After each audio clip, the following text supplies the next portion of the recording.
Hey guys, it is October 12th of 2011, and it has been just over 28 weeks on T. Um, by weeks, that's 7 months, but by calendar months, it's just 8 days over 6 months. And it's been about 5 weeks since my last video, if I'm not mistaken.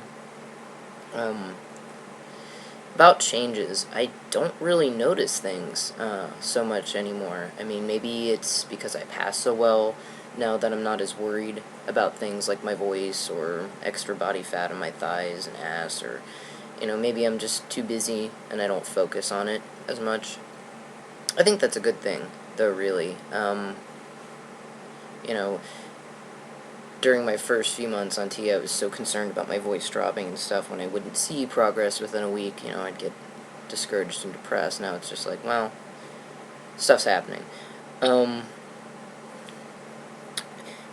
I am hairier, and my voice continues to drop. And my face is changing subtly, too.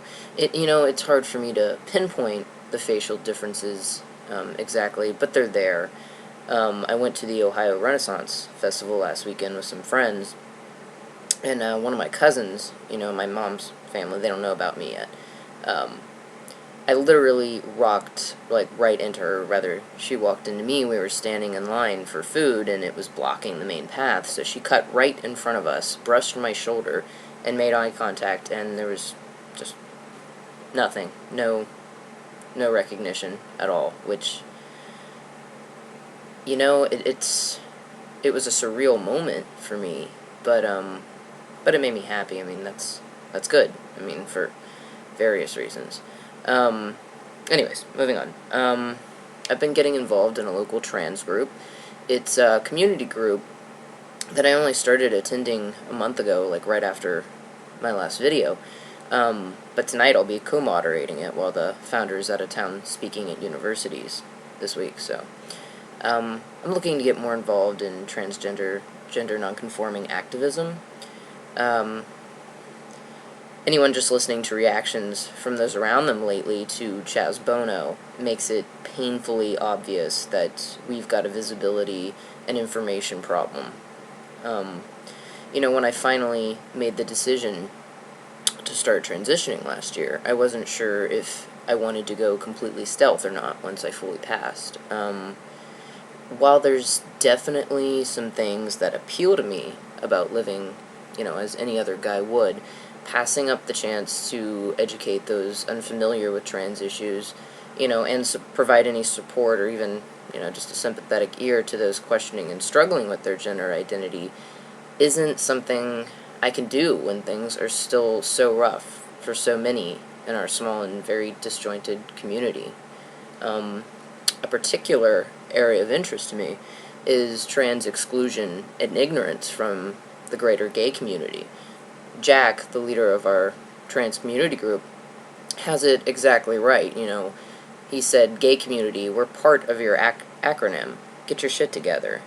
And I've seen nearly as much ignorance and hate from fellow queers as I have from the general public, and on occasion, particularly online, sometimes much more. In some circles, there's resistance to us being affiliated with them, which, from what I've seen, I can only assume is a desire to make their agenda appeal more to the straight population, cast out the undesirable elements, I guess. Let's all be straight acting and they'll be more willing to grant us the rights they owe us simply because we're human beings. And that's a compromise that hurts so many, including many gay, non-trans identifying people.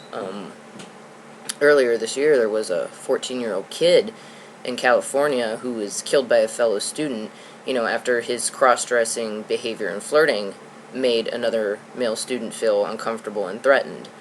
Newsweek has called this the most prominent gay bias crime since the murder of Matthew Shepard. But from information we're starting to see from other students and the school faculty, it's sounding more and more like he may have been transgender. But the child's label isn't important. The outcome was the same, and that's my point. male-assigned people at birth who are happy to be male, cross-dress, and act effeminately. And then there's male-assigned people at birth who identify or will later come to identify as female that, are also regarded to engage in the same behavior by most who will observe them. History aside, like Stonewall and before it, the Cooper's Donut and Compton's cafeteria riots, where trans and gender nonconforming individuals started revolution. We're in this together because no matter how you try to placate those who influence our treatment by trying to convince them, oh, we're just like you straight folks, except this one little thing, they see all of us as unnatural.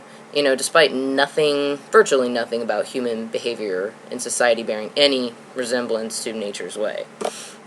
And aside from that, what poll evidence we do have, and it's very informal and, not at all scientific, but what evidence we do have suggests that over half of transgender people consider themselves gay or queer. So, hi, I'm Brandon. I'm a boy, and I like boys. But since I'm fairly straight acting, got this. Yeah. Can you read me now? Yeah, well. Anyway, that's about all for this update. I kind of expect more of mine will be more political unless, there's hair here, which, that's the way of it. I mean, transition means different things to different people, and now it's more about social, and mental transition for me than it is just physical. So I expect I'll still have some stuff about, top surgery when the time comes, but for right now, this is what's going on with my transition. Later, guys.